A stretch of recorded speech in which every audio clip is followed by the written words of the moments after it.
যে রাসূল কিয়ামতের মাঠে বসবে না, বলবে আমি বসবো না, দুই কথা লেখা আছে, চেয়ার যদি আমাকে উড়ায়া জান্নাতে নিয়ে যায় তাহলে আমার উম্মতের কি হবে?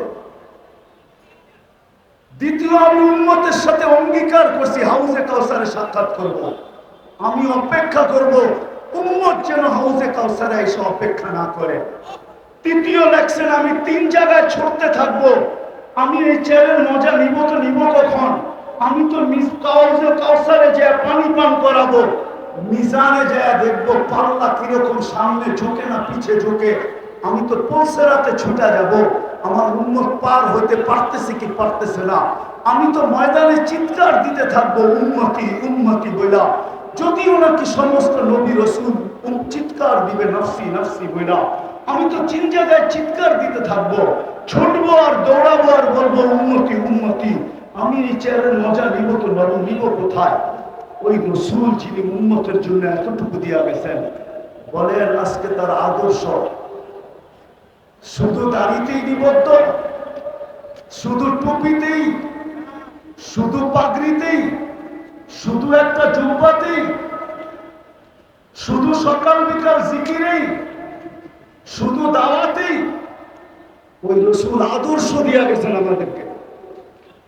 আজকে মুসলমান ওই আদর্শের, আমি তো ফিলিস্তিনের জমিন 14 বছর আগে চলে আসছি, 14 বছর।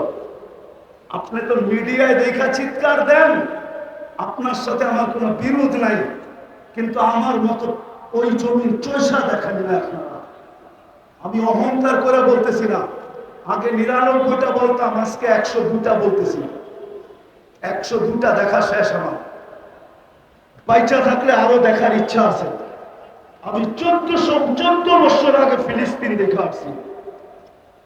আপনি অদিয়ে মুসা শুনছেন, কিন্তু এই চোখ দিয়ে দেখেন নাই। আপনি অদিয়ে খলিল শুনছেন, যেখানে ইব্রাহিম আলাইহিস সালাম শুয়ে আছে, এই চোখ দিয়ে দেখেন নাই। আমার চেয়ে বেশি ব্যথা আপনার দিলে না, আমি বিশ্বাস করি, কেননা আমি অদিয়ে মুসা দেখে আসছি। আমি ইব্রাহিম আলাইহিস সালামের ওয়াদি দেখা আসছি। ওয়াদিয়ে ইব্রাহিম, যেখানে উনি শুয়ে আছেন, ফিলিস্তিনের জমিন আমি চষে আসছি। যেই জমিনের প্রত্যেকটা বালুর কণার সাথে বরকত মিশ্রিত, ওয়াবারাকনা হাওলা। ওই জমিন যেখানে আল্লাহ ১৬ লক্ষ নবীদেরকে জীবিত করে একত্রিত করছেন, আর ওই নামাজ যেখানে মুহাম্মদুর রাসূলুল্লাহ ইমামতি করছেন, ওই জায়গা থেকে আল্লাহ রাসূল আরশে তাকাত করছেন। মক্কা থেকে বাইতুল মুকাদ্দাস পর্যন্ত রানওয়ে ছিল, বাইতুল মুকাদ্দাস থেকে তাকাত করে উপরে উঠছেন। ওই জমিন যেখানে ৭০ জন জলিলুল কদর নবীর কবর পড়া রাখা আছে। কোন কবি লিখছিলেন, এমন দেশটা কোথাও তুমি পাবে না তো খুঁজে, সকল দেশের সেরা সেজে নবীদের জন্মভূমি। ফিলিস্তিন নবীদের জন্মভূমি। আপনি তো মিডিয়ায় দেখা চোখের পানি ঝরান, আমার এখানে ব্যথায় পড়া। তারপরেও আজকে মুসলমান দুনিয়াতে যতটুকু নির্যাতিত, অতীত ইতিহাস খুঁজলে এতটুকু নির্যাতিত পাওয়া যায় না। কারণটা কি? কি কারণে 200 কোটি মুসলমান হওয়া সত্ত্বেও আজকে সারা দুনিয়ার মুসলমান নির্যাতিত, নিষ্পেষিত, দীক্ষিত, অবহেলিত, ঘৃণিত? বিজাতির কাছে তো কাছে ঘৃণিত বটেই, নিজের দেশেও যেই দেশে 90% মুসলমান, বরং 91-92% মুসলমান যেই দেশে, যেই দেশগুলার অস্তিত্ব ইসলামের উপরে, আজ থেকে না। বাংলাদেশের ইসলাম কিন্তু আজকের ইসলাম না। একটু শান্তভাবে শুনলে মনে হয় বুঝে আসবে। বাংলাদেশের ইসলাম আজকের ইসলাম না। বাংলাদেশের ইতিহাস 200 বছরের ইতিহাস না। বাংলা সন দেখলে দেখা যায় যে বাংলাদেশের ইতিহাস কতদিনের। আমি ইতিহাসের পাতা থেকে বলতেছি, বাংলাদেশের ইসলাম কিন্তু আজকের ইসলাম না। আল্লাহর রসুল হিজরত করেন না, তখন 4 সাহাবী বাংলাদেশে চলে আসছেন। একজনের নাম আবু ওয়াক্কাস, আরেকজনের নাম মুহাব ইবনে মালিক, আরেকজনের নাম কাসেম ইবনে হুযাইফা, আরেকজনের নাম উরওয়া ইবনে সাসা। দুইজন এখান থেকে চীনে গেছেন, দুইজনের কবর চিহ্নিত আছে। একজনের কবর চীনে আবু ওয়াক্কাস রাদিয়াল্লাহু তাআলা আনহুর কবর গুয়াংজুতে এখনো আছে। আরেকজনের কবর মঙ্গোলিয়ার বর্ডারে, ওহাব ইবনে মালিক রাদিয়াল্লাহু তাআলা আনহুর কবর মঙ্গোলিয়ার বর্ডারে এখনো চিহ্নিত আছে। কিন্তু দুইজনের কবর এই মাটির নিচে আছে, কিন্তু কোনো চিহ্নিত নাই। একজন কাসেম ইবনে হুযাইফা, দ্বিতীয় উরওয়া ইবনে সাসা। এই দুইজনের কবর কিন্তু এই মাটির নিচে এখনো আছে। এই জন্য এই মাটির 1400 বছর আগের একটা ইতিহাস আছে, যেটা দুনিয়ার কোনো মাটির নেই। এই মাটির নিচে যতটুকু কোরবানি লুকায়িত আছে, ওই যুগে আল্লাহর রসুলের হিজরতের আগে হিজরত করে বাংলাদেশের মাটিতে আসা এই হিজরতের কোরবানি এই মাটির নিচে লুকায়িত আছে। আর যারা আসছেন এরা একজনও ফিরা যান না। শুধু একজনের ইতিহাস পাওয়া যায় তারিখে চীনের ভিতরে। আবু ওয়াক্কাস রাদিয়াল্লাহু তাআলা আনহু 18 মাস চলার পরে, আমি উলামাদের মজলিসে বলতেছি, তাহকিক করে দেখেন, তারিখে চীনে লেখা আছে আবু ওয়াক্কাস রাদিয়াল্লাহু তাআলা আনহু যখন 18 মাস পায়দল চলার পরে মদিনা ফিরত যান, আর পাবে মদিনা দিয়ে যখন ঢোকেন, তো সাহাবায়ে কেরামকে জিজ্ঞাসা করছিলেন আল্লাহর রাসূল কিরকম আছেন। তো যাকে জিজ্ঞাসা করছে সে জবাব দিছিলেন, ইন্তাকালা রাসূলুল্লাহ ইলা জাওয়ারি রাহমাতিল্লাহ। আল্লাহর রাসূল তো দুনিয়ার থেকে চলে গেছেন।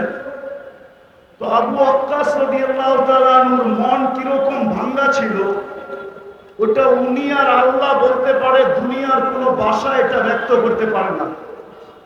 উনি মসজিদে নববীতে যেয়ে সালাম দিয়া যখন ঘুমায়া পড়ছেন, তো স্বপ্নে যুগে উনি দেখছেন যে আল্লাহর রাসূল বলতেছিল, আবু ওয়াক্কাস মা বাআসতুকা লিতারজি। আবু ওয়াক্কাস, তোমাকে তো ফিরত আসার জন্য পাঠানো হয় নাই, তুমি ফিরত আসলে কেন? তো উনি ঘুমের থেকে উঠছেন, আবার উনি চীনের দিকে রওনা করছেন, যেখানে আজকে ওনার কবর। যেখানে ওনার আজকে কবর, আমি হয়তো 11 তারিখে ইনশাআল্লাহ 20 তারিখে পৌঁছবো ওইখানে। না, আজকে রাত্রেই আমার সফর আছে, ফিরতি পথে আমি চায়না হয়ে আসবো, গুয়াংজু হয়ে আসবো। ওইখানে ওনার কবর আছে, উনি ফিরে আসছেন আর নিজের হাতে মসজিদ বানাইছেন। ওই মসজিদে এখনো ওনার হাতের লেখা খচিত আছে। মসজিদের নাম ছিল মসজিদ মুশতাক ইলার রাসূল। বাবার বিষয় কিন্তু মসজিদ মুশতাক ইলার রাসূল। আল্লাহর রসুলের জন্য পাগল প্রায় যেই ব্যক্তিরা, ওদের মসজিদ। তো যেটা বলতেছিলাম, আজকে 92% মুসলমান। তারপরও আমরা জানি আমাদের দেশে আমরা কতটুকু দীক্ষিত, কতটুকু বঞ্চিত, কতটুকু লাঞ্ছিত, কতটুকু আমরা অবহেলিত, কতটুকু আমরা নির্যাতিত। মনে হয় বুঝাইতে পারি না। সারা দুনিয়ার মুসলমান দেশেই মুসলমান নির্যাতিত। কারণ কি? 200 কোটি সম্পদ 70% আমাদের কাছে। দুনিয়ার তেল বলেন মুসলমানের কাছে, দুনিয়ার গ্যাস বলেন মুসলমানের কাছে, দুনিয়ার সোনা বলেন মুসলমানের কাছে, দুনিয়ার সবচেয়ে বড় টাকা মুসলমানদের কাছে। মুসলমানের চেয়ে বড় টাকা দুনিয়ার কারো কাছে নেই। 4 থেকে 5টা দেশ যদি এক হয়, তাহলে সারা দুনিয়া এরা কিনতে পারে।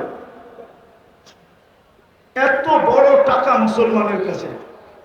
দুনিয়ার সবচেয়ে বড় টাকা কুয়েতের কাছে, দুনিয়ার সবচেয়ে বড় টাকা ওমানের কাছে, দুনিয়ার সবচেয়ে বড় টাকা বাহরাইনের কাছে, দুনিয়ার সবচেয়ে বড় টাকা ব্রুনাইয়ের কাছে। তারপরও মুসলমান ঘৃণিত অবহেলিত কেন? আমার প্রশ্ন বলতে পারেন, কথা বলার ঢংও বলতে পারেন।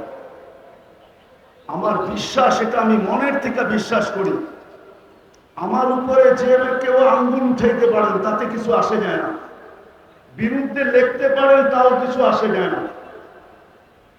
কিন্তু আমার মন বলে, আমার তাখাইয়ুল বলে, রাসূলুল্লাহ সাল্লাল্লাহু আলাইহি ওয়াসাল্লামের আদর্শের কারণে, যাকে আল্লাহ আদর্শ বানায় পাঠাইছেন, লাকাদ কানা লাকুম ফি রাসূলিল্লাহি উসওয়াতুন হাসানাহ, যেই হেদায়েতের চাওয়া আমরা প্রত্যেক নামাজের ভিতরে চাই, সূরা ফাতিহা ব্যতীত যেই নামাজ হয় না, যার ভিতরে মৌলিক বিষয় হলো ইহদিনাস সিরাতাল মুস্তাকিম।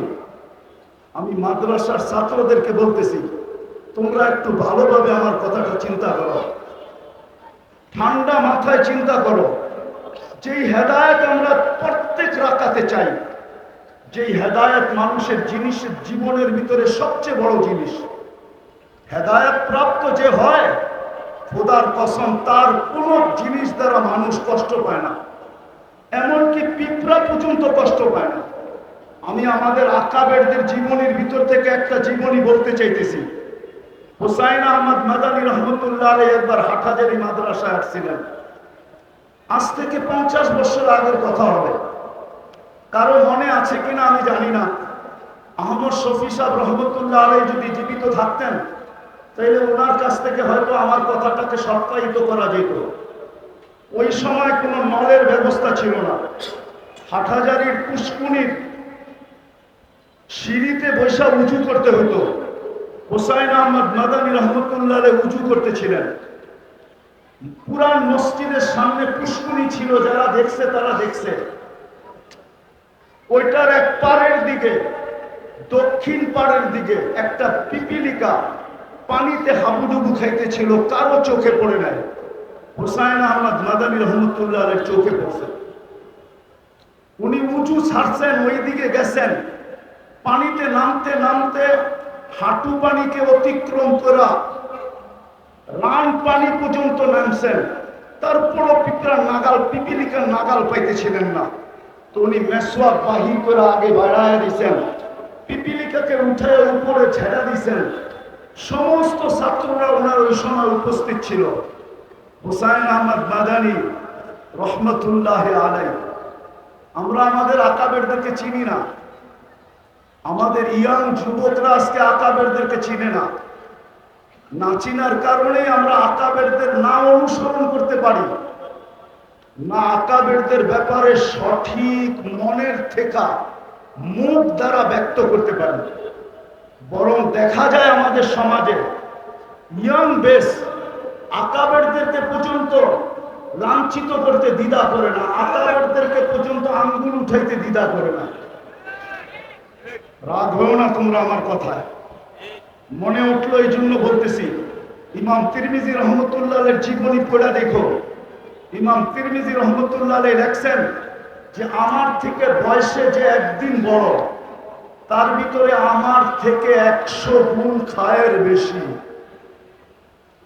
ওনাকে জিজ্ঞাসা করছে, আপনি এটা বলেন কি করে? বলছে, খায়রুল কুরুনি কারনি, আমাকে বলে আল্লাহর রসুলের জামানার যে যত কাছে হবে তার কাছে তত বেশি খায়। আমাদের আকাবেররা আমাদের আল্লাহর রসুলের জামানার কাছে ছিল, আমি জামানার থেকে আজকে দূরে। আমার মুরব্বী যে বসা আছে, উনি আল্লাহর রসুলের জামানার কাছে আমার থেকে, যদিও আমার দাড়ি পাকা, ওনার দাড়ি পাকা, কিন্তু বয়সে উনি আমার চেয়ে বড়। বিদায় আমি মনের থেকে বিশ্বাস করি ওনার ভিতরে আমার চেয়ে কোটি গুণ বেশি খায়ের রাখা আছে। তো যেটা বলতেছিলাম, হুসাইন আহমদ মাদানীকে জিজ্ঞাসা করছে, হযরত আমাদেরকে বললেই তো পারতেন। তো উনি জবাব দিছিলেন, হাকাদা উমিরনা, আল্লাহর আমর আমার দিকে ছিল, বিদায় পিপিলিকাকে বাঁচানো আমার দায়িত্ব ছিল, তোমাদের দায়িত্ব ছিল না। রসুলের আদর্শ তো আমাদেরকে এটাই শিখাইতেন। আজকে সারা দুনিয়ার মুসলমান 200 কোটি হওয়া সত্ত্বেও দুনিয়ায় বর্তমানে যত আলেম ওলামা আছে 50 বছর পিছিয়ে গেলে এত আলেম ওলামা ছিল না। আজকে যত মাদারেস আছে এত মাদারেস ছিল না। আজকে যত হেফজোখানা আছে এত হেফজোখানা ছিল না। আজকে যত খোতাবা আছে অতীতে এত খোতাবা ছিল না। কিন্তু আজকে যতটুকু দুর্দশা 50 বছর আগে আমাদের এরকম দুর্দশা ছিল না। কসম খোদার, আমার মুরব্বীরা আছে কিনা জানি না, কারণ বাজারে সভা ছিল। হযরত মাওলানা আব্দুল গফফার সাহেব রহমতুল্লাহ আলাইহি উনি রাষ্ট্রপতি এরশাদ সাহেব পাশে বসা ছিল। উনি তখন রাষ্ট্রপ্রধান। আব্দুল গফফার সাহেব হাসতে হাসতে বলতেছিল এরশাদ সাহেবকে লক্ষ্য করে যে আপনি আমাদের রাষ্ট্রপ্রধান, আমাদের একটা নীতি আছে, রীতি আছে। প্রথম দিন বাসর ঘরে যদি বউকে দেখতে হয় তাইলে আমাদের দেশে টাকা দিয়ে দেখতে হয়। মধ্যখানে শালা শালীরা পর্দা ধরে, জামাই যতক্ষণ পর্যন্ত টাকা না দেয় তো পর্দা উঠায় না, নিজের বউয়ের চেহারা দেখতে দেয় না। আপনি আমাদের রাষ্ট্রপ্রধান হওয়া সত্ত্বেও আপনি আপনার বউকে এরকম খোলা ছেড়া দিলেন কি করে যে এখন একজন রিক্সাওয়ালাও পয়সা ছাড়া আপনার ওয়াইফকে দেখে? ওটা একটা সময় ছিল, একটা সময় ছিল, খায়রের সময় ছিল। ওনারা আল্লাহর রাসূলের জামানার কাছে ছিলেন, আদর্শের উপরে প্রতিষ্ঠিত ছিল। এরশাদ সাহেব শুধু হাসছেন, কোনো প্রতিবাদ করেন নাই, কোনো জিদ বা হিংসা বিদ্বেষ ভিতরে নেন নাই যে আমি স্টেজ থেকে যায়া গফফার সাহেব তোমাকে দেখাবো তুমি কত বড় আব্দুল গফফার। কোনো প্রতিশোধ নেন নাই। কিন্তু আজকে কথা বলে স্টেজ থেকে নামা যায় না, কথা বলে স্টেজে বসেও থাকা যায় না। কেন এই দুরবস্থা? আমার প্রশ্নের জবাব দেন আপনারা, কেন এত দুরবস্থা? টুপিওয়ালা তো আগের চেয়ে বেশি, দাড়িওয়ালা তো আগের চেয়ে বেশি, নামাজি তো আগের চেয়ে বেশি, তাবলীগওয়ালা তো আগের চেয়ে বেশি, ওয়াজ নসিহত তো আগের চেয়ে বেশি। আমি কথা শেষ জায়গায় চলে আসছি। আজকে আমরা আল্লাহর রাসূলের আদর্শকে শুধু একটা ব্যানারে আবদ্ধ করছি। সিরাত শুধু ব্যানারে আবদ্ধ আমাদের জীবনে না। আমরা সিরাতকে মানুষের সামনে তুলে ধরতে পারি না। রাগ হবেন না, পায়ে হাত রাখি। গত বছরও এখানে সিরাত মাহফিল ছিল, এর আগের বছরও ছিল, এর আগের বছরও ছিল, এই বছরও সিরাত মাহফিল আছে। কিন্তু আমি উলামা তোলাবাদের পায়ে হাত রেখা বলবো, শুধু বৎসরে একটা সিরাত মাহফিল করার দ্বারা জাতির ভিতরে সিরাতের আকর্ষণ আসবে না, বরং আমাদেরকে রবিউল আউয়াল মাস পুরাটা প্রত্যেক মহল্লায়, প্রত্যেক মসজিদে, প্রত্যেক গলিতে, প্রত্যেক এলাকায় সিরাতের প্রয়োজনীয়তা যদি মানুষের সামনে তুলে ধরতে পারি, সিরাতের উপকারিতা যদি মানুষের সামনে তুলে ধরতে পারি, যে সিরাতের দ্বারা আল্লাহর রাসূলের আদর্শ দ্বারা যদি আদর্শবান হই তাইলে আমাদের সমাজটা কিরকম হবে, এই চিত্রটা যদি আমরা তুলে ধরতে পারি তাহলে খোদার কসম হতে পারে আমাদের সমাজ এরকম হবে যে সমাজটা সারা দুনিয়ার ভিতরে মডেল হিসাবে রূপান্তরিত হবে। যদি সারা রমজানে যদি পুরা রমজানে ফাজাইলে রমজান পড়া হইতে পারে, হজের মাসে যদি পুরা মাস ফাজাইলে হজ পড়া হইতে পারে, তাহলে রবিউল আউয়াল মাসে প্রত্যেক মসজিদে কেন সিরাতের কিতাব পড়া হয় না? আমরা সবাইকে সিরাতের কিতাব পড়তে বলি না কেন? সবচেয়ে ছোট একটা সিরাতের কিতাবও তো পড়তে বলতে পারি। সিরাতে খাতিমুল আম্বিয়া সবচেয়ে ছোট সিরাত। আমরা কেন আমাদের যুবকদেরকে উজ্জীবিত করতে পারি না? আমাদের যুবকরা সারা রাত্র নেটের ভিতরে থাকে। আনলিমিটেড সারা রাত্র ব্যয় করতে থাকে, অথচ অল্প একটু নেট খরচ হবে সিরাতে খাতুনুল আম্বিয়া পড়তে। আমরা কলেজের ছেলেদেরকে কেন হাতে পায়ে ধরে উদ্বুদ্ধ করতে পারি না? কেন স্কুলের ছেলেদেরকে পারি না? কেন ইউনিভার্সিটিতে ছেলে মেয়েদেরকে পারি না? আমার কথা একমত হবেন কি হবেন না জানি না, আমি দুনিয়া ঘুরে বলতেছি। আমি আপনাদের স্বাধীনতা দেখি নাই, কেননা আমি জুলাইয়ের 18 তারিখে চলে গেছি। আমি আগস্টের 18 তারিখে বাংলাদেশে আসছি। আমার সফর ছিল ইংল্যান্ড, কানাডা, মিশর, সৌদি আরব হয়ে আমি দেশে আসছি। আমাদের এখন সময় আসছে, আমাদের উচিত স্কুল কলেজ সর্বত্র আমাদের উচিত, বিশেষ করে ওলামা তোলাবাদের উচিত এই রবিউল আউয়াল মাসটাকে কেন্দ্র করে প্রত্যেক গলি গলি সিরতের প্রয়োজনীয়তা বয়ান করা, প্রত্যেক মসজিদে সিরতের তালিম করা, আল্লাহ রসুলের আদর্শ সর্বক্ষেত্রে ছাড়ার কারণে আজকে আমরা নিজের দেশেও লাঞ্ছিত, বিদেশে তো লাঞ্ছিত, অন্যের হাতে তো লাঞ্ছিত, আমরা নিজেদের হাতেও লাঞ্ছিত। আজকে আমরা সিরতকে ছেড়া দিছি, রসুলের আদর্শকে ছেড়া দিছি, এর জায়গার ভিতরে আমরা আবেগকে নিয়ে আসছি, অন্য কিছুকে নিয়ে আসছি, রসুলের আদর্শকে নিয়ে আসি নাই। আসেন, যেই রসুল 23টা বছর চোখের পানি ঝরায়া আল্লাহর কাছ থেকে আমাদেরকে, সমস্ত উম্মতের ভিতর থেকে আল্লাহর কাছ থেকে আমাদেরকে যা নিয়ে দিছেন, যে মর্যাদা আমাদেরকে পাওয়ায়া দিছেন, এর চেয়ে বড় মর্যাদা কি হইতে পারে?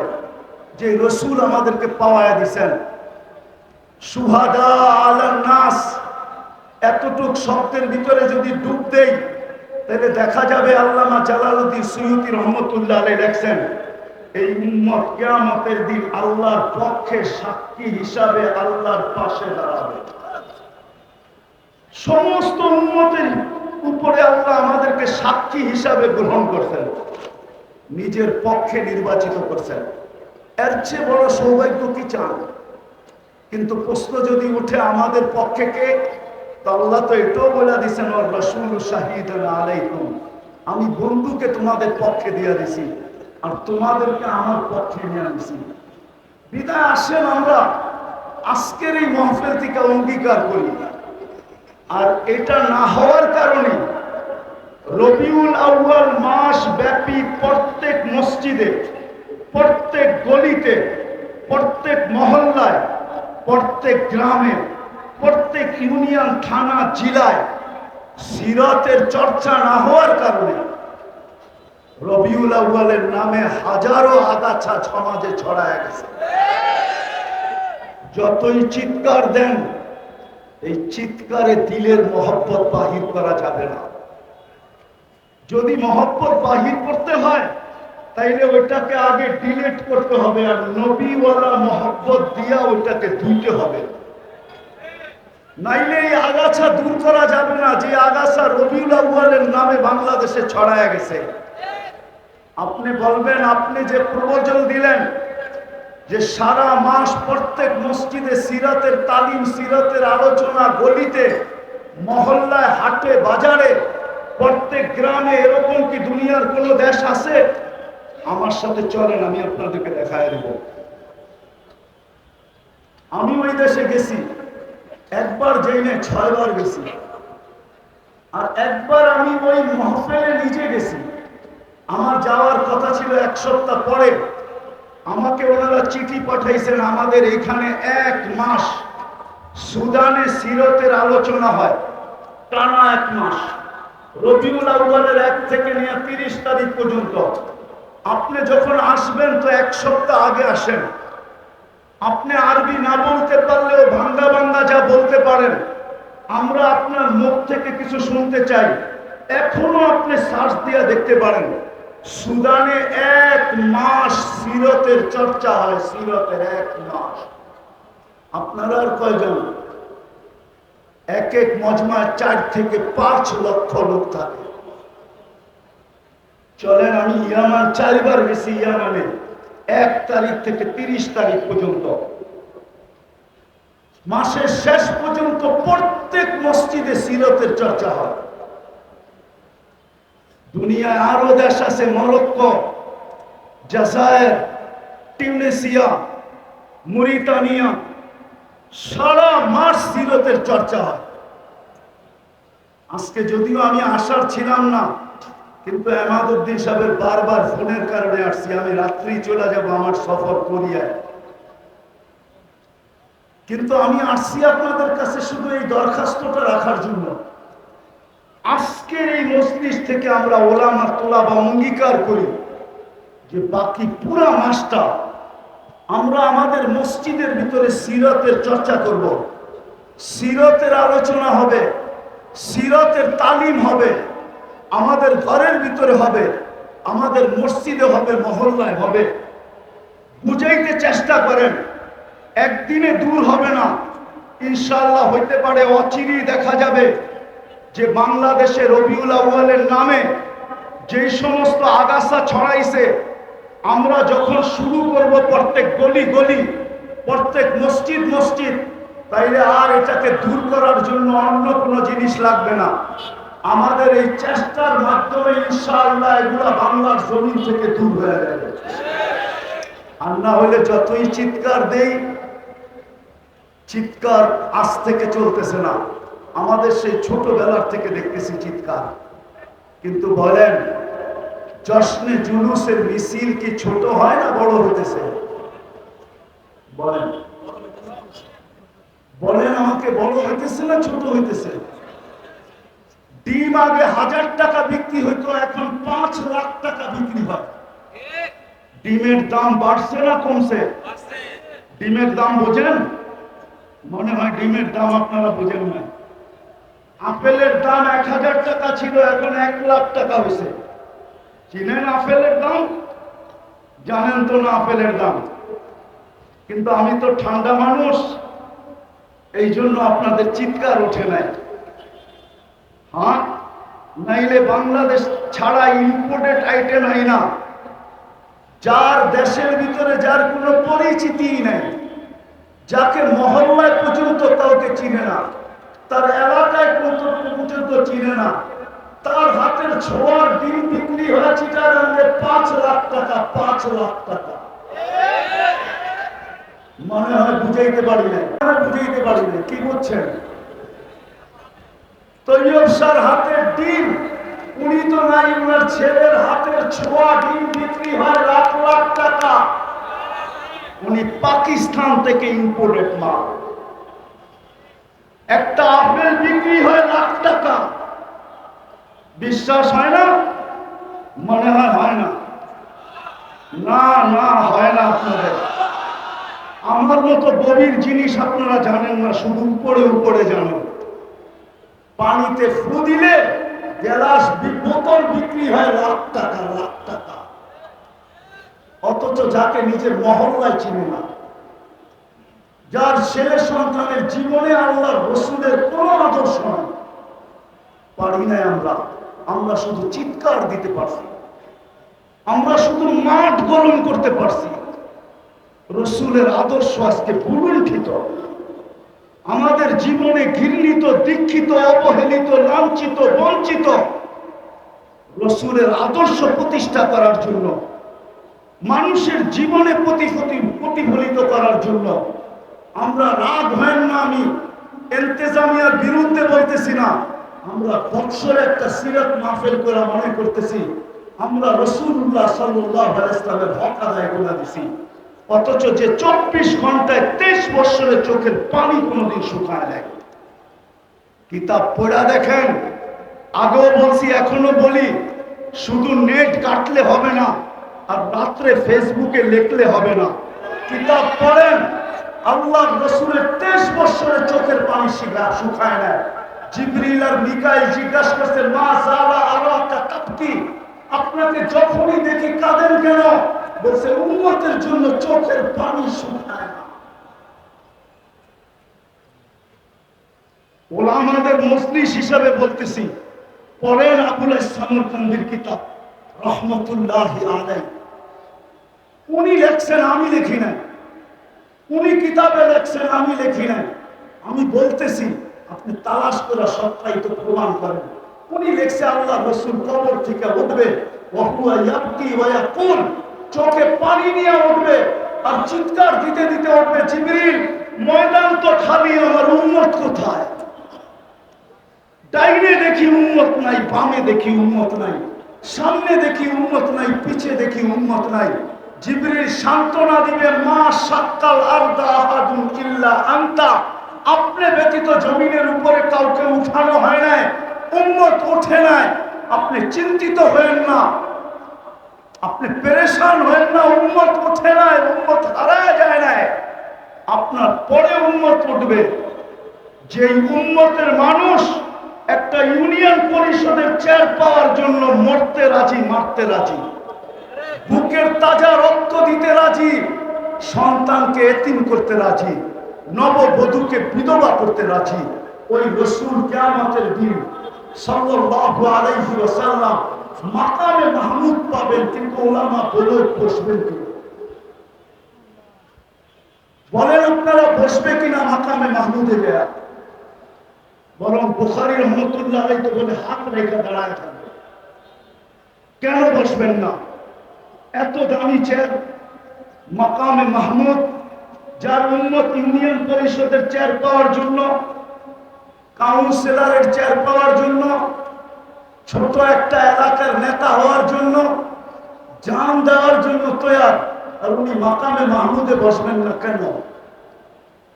যে রাসূল কিয়ামতের মাঠে বসবে না, বলবে আমি বসবো না, দুই কথা লেখা আছে, চেয়ার যদি আমাকে উড়াইয়া জান্নাতে নেওয়া যায় তাহলে আমার উম্মতের কি হবে?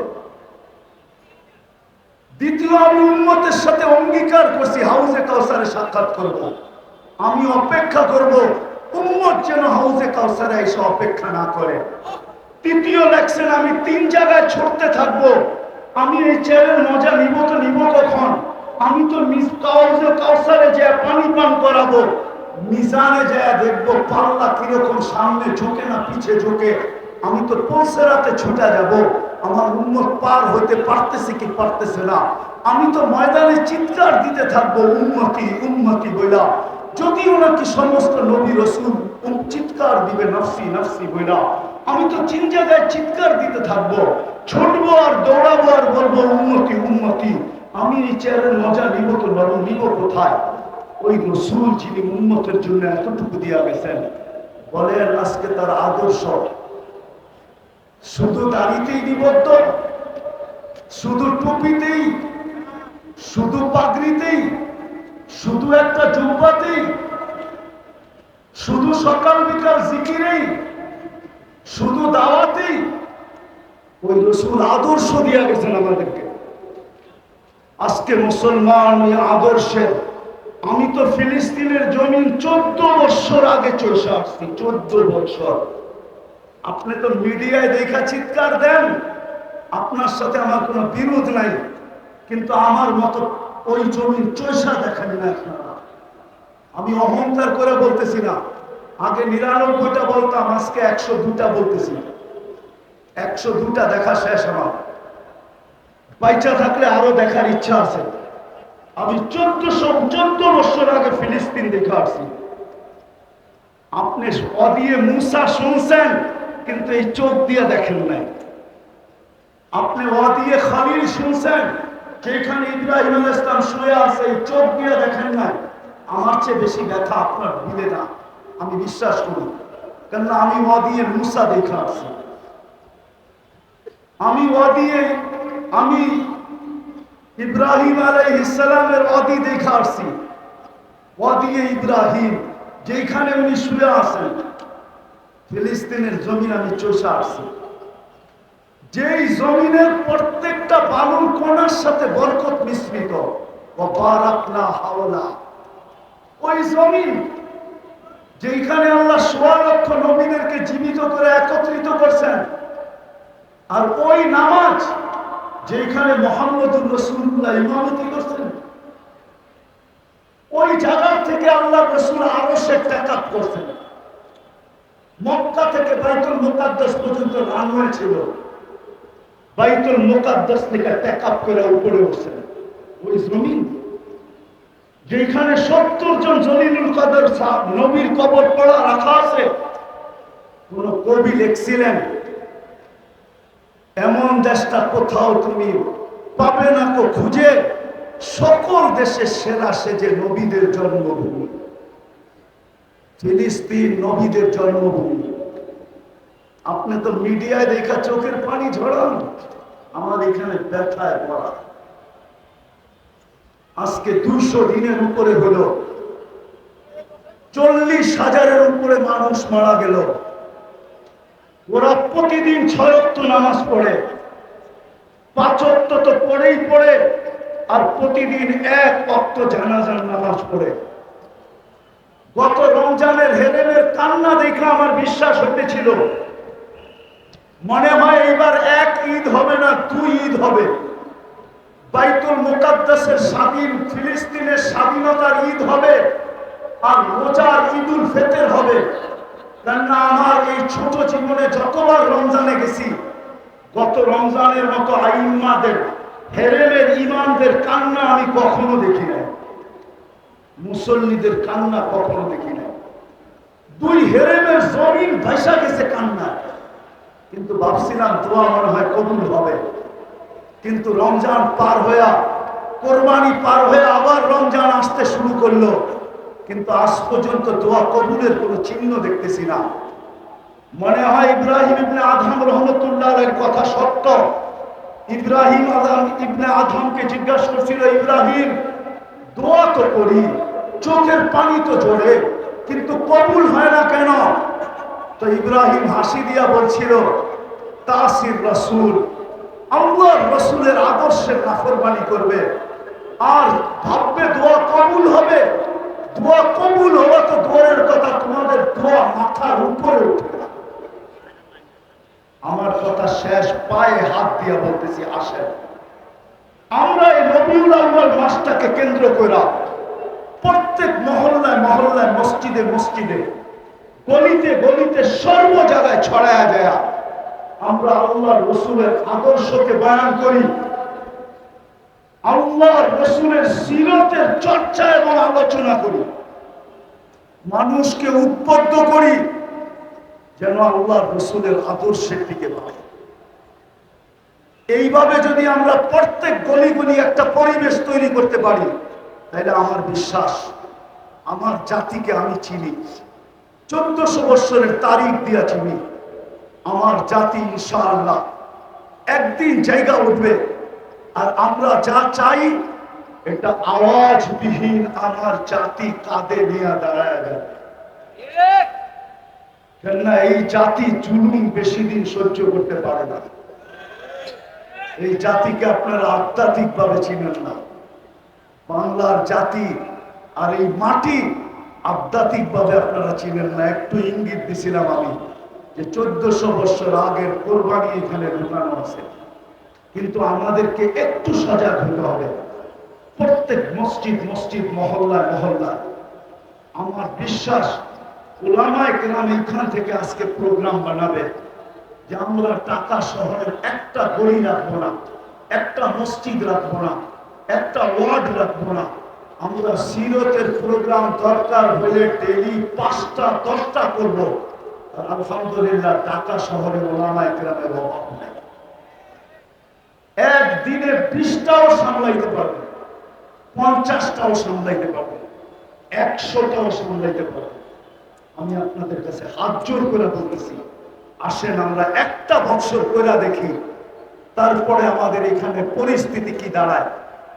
যদি কথা সত্য বলে থাকি তাহলে আল্লাহ যেন এটাকে কবুল করেন, আর যদি ভুল ত্রুটি হয়ে থাকে তাহলে আল্লাহর কাছে মাপ চাই, আল্লাহ যেন মাপ করেন। সবার কাছে দোয়া চাই, আল্লাহ যেন সুস্থ সবল ভাবে আবার এই মাটিতে সফর শেষ করে আবার ফিরে নিয়ে আসেন। ওয়া মা আলাইনা ইল্লাল বালাগ।